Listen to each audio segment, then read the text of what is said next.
Family slayings are among the most shocking and tragic crimes that leave entire communities reeling in horror, even decades after the unspeakable acts have been committed. Today's exploration into the depths of human depravity takes us through the top 5 most disturbing cases where entire families were brutally slain, their lives extinguished by the very people who should have protected them.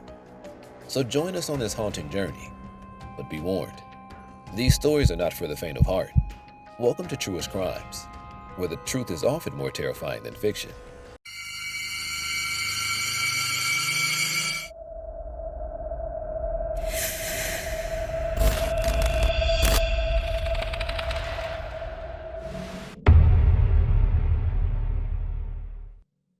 The Brown family disappearance. In the summer of 1985, the Brown family disappeared without a trace. James Michael Brown, 35, and Carolyn Brown, 27, were teachers from Port St. Lucie, Florida. They had 3 kids, Shakita, 10, Barry, 6, and Brandon, 2. Carolyn's mother, Rosa Walker, last heard from them on July 4th, but when she couldn't reach them for weeks, she reported them missing to the authorities in August. Rosa lived 5 hours away in Tallahassee. She used to talk to Carolyn every week, but suddenly, the call stopped. The police investigated and found a strange scene at the Browns' home.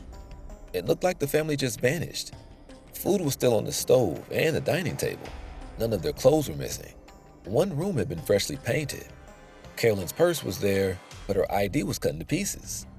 There were no signs of a fight. At first, police didn't think it was a missing persons case. They didn't suspect foul play. But as time passed, things changed. James and Carolyn didn't return to work that school year. In 1984, James had an incident at Lincoln Park Middle School. He was suspended for hitting Shakita with a leather strap, even though he was supposed to go back to work. James started making strange phone calls to friends and family. He called Carolyn's sister, telling her to take everything from their home. When asked about the family, he said they were out there, but he didn't say where. A friend told the police that James called him and said he was working overseas with his 2 young sons, Barry and Brandon. When asked about Carolyn and Shakita, James didn't give a clear answer. Later, investigators found one of the family cars at a repair shop, but the other one was still missing. While searching the Brown home, the police found a room that had been recently painted, but underneath the fresh paint, they found spots of blood. Weeks after his family disappeared, James was found in a hospital in Savannah, Georgia. He checked in under the name Demetrius Jones after shooting himself in the head. Finally, he admitted who he was and confessed to killing his family. James explained how he murdered his wife and sons. He shot Carolyn while she was sleeping with Brandon beside her on July 14th. Then he smothered Brandon with a pillow. He said he dumped their bodies in Palm Beach County. After that, he took Shakita and Barry to Brunswick, Georgia, and killed them near Interstate 95. James said he shot Shakita in the face and Barry in the head. He claimed he left their bodies along the highway. James went to trial for killing Carolyn and Shakita, but was found not guilty by reason of insanity. He was diagnosed with paranoid schizophrenia and was sent to a mental facility. He wasn't charged for his son's death. He was released to a halfway house in 1996 and was completely free in 1997. But in 2005, he was arrested for robbery, where he threatened a bank employee's life. Investigators searched the areas where James said he left the family's bodies, but found no evidence. Carolyn, Shakita, Barry, and Brandon Brown are still missing. John List. In 1971, John List, a 46-year-old man from New Jersey, lost his job at a bank. Instead of telling his family, he kept up the charade of going to work every day. He spent his days at the train station, taking money from his mother's bank account to pay the mortgage. List refused to ask for help, fearing embarrassment and going against his principle of self-sufficiency. Feeling like he had no other choice, List made a horrifying decision. He would kill his mother, wife, and children. On November 9, 1971, List methodically shot and killed his family members. First, he shot his wife Helen while she was having her morning coffee. Then he went upstairs and killed his mother in her bed. When his children came home from school, he killed them one by one as well.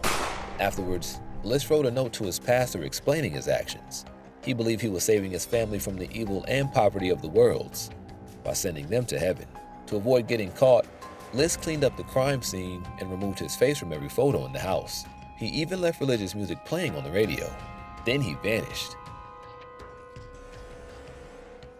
18 years passed before List was found. During that time, the house where the murders took place sat empty and quiet. When authorities finally entered the home, they found the bodies of List's family. They also found the note from List explaining that he had killed his family to save them.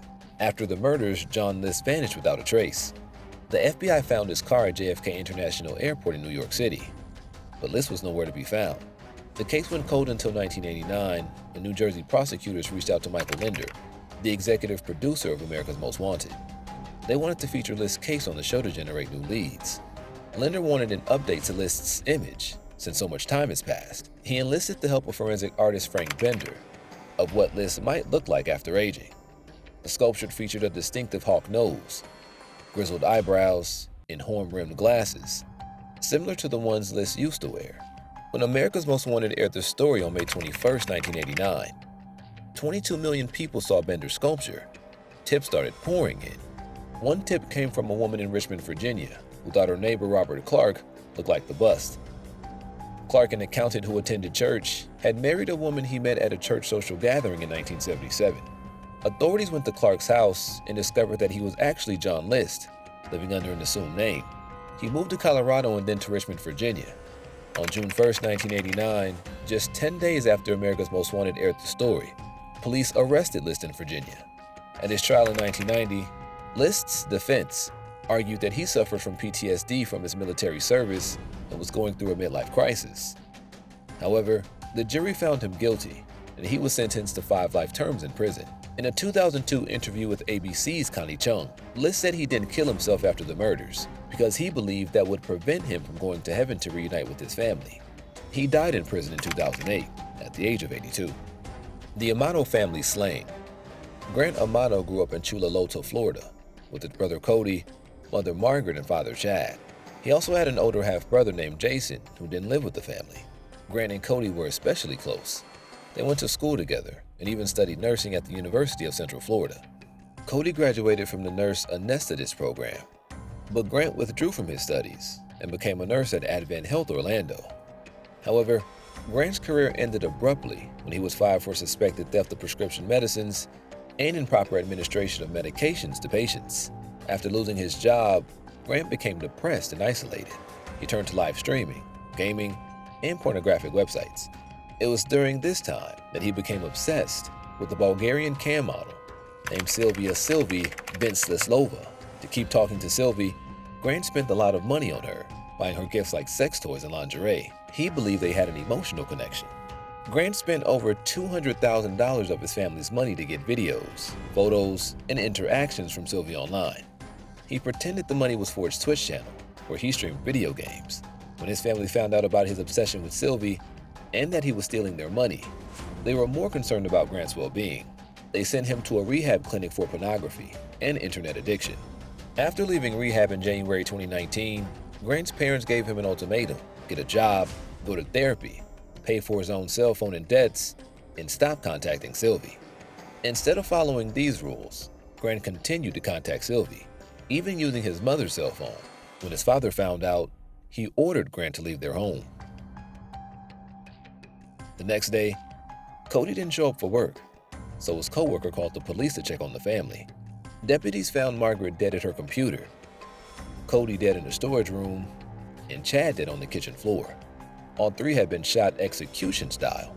Grant's 1996 Honda Accord was missing from the home, so the police put out a bulletin for the car and found him the next day at a hotel in Orlando. He agreed to speak with investigators, but showed little emotion while denying any knowledge of what happened to his family. Even when shown the images of their bodies, Grant continued to deny involvement in their murders. However, detectives weren't convinced. Days later, they arrested Grant, charging him with 3 counts of first-degree murder for the slayings. Prosecutors accused Grant of staging the murder scene to make it look like his brother Cody had killed their parents and then died by suicide. Evidence showed that after the bodies were discovered, Grant used one of the family's credit cards to buy $600 of tokens for access to Sylvie. Prosecutors also alleged that after killing his father Chad, Grant used his fingerprints to access his online banking app. Grant also tried to cash in on his parents' life insurance policy, but his claim was denied due to his suspected connections to their deaths.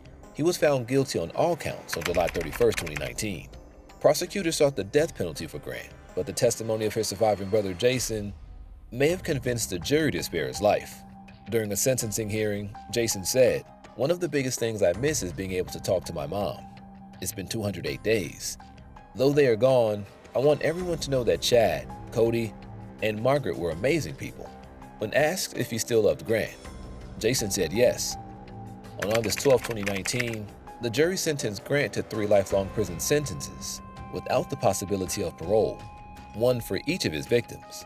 Grant is currently serving his life sentences at Tomoka Correctional Institution in Daytona Beach, Florida. In August 2019, he filed to appeal his convictions and life sentences, but the appeal was denied by an appellate court in May 2021. Nearly 3 years later, Grant's crimes and trials were the focus of Paramount Plus's true crime series, Control Alt Desire. The Amityville Murders. On November 13, 1974, Ronald DeFeo Jr. came running out of his family's house in Amityville, New York, screaming that his parents and siblings had been murdered. When the police arrived, they found the bodies of Ronald's parents and 4 siblings, all shot while they slept. At first, Ronald claimed the killings were done by a mob hitman, but when that story didn't hold up, he confessed to the murders the next day. He claimed he heard demonic voices that made him do it. The DeFeo family lived in a house that later became infamous as the Amityville Horror House. The gruesome murders inspired the 1979 movie, The Amityville Horror. Ronald DeFeo Jr.'s early life was troubled. His father was abusive, and Ronald was often the target of his anger. At school, he was bullied and struggled with his weight. He started using drugs and alcohol as a teenager and got into fights frequently. Despite his family's attempts to help him, Ronald's behavior worsened. He got a job at his father's car dealership, but spent most of his money on drugs and alcohol. He also began collecting guns. In 1974, Ronald shot and killed his parents, Ronald Sr. and Louise, as well as his 4 siblings. He claimed he heard voices that made him do it, but those who knew the DeFeo family thought they were a normal, religious family.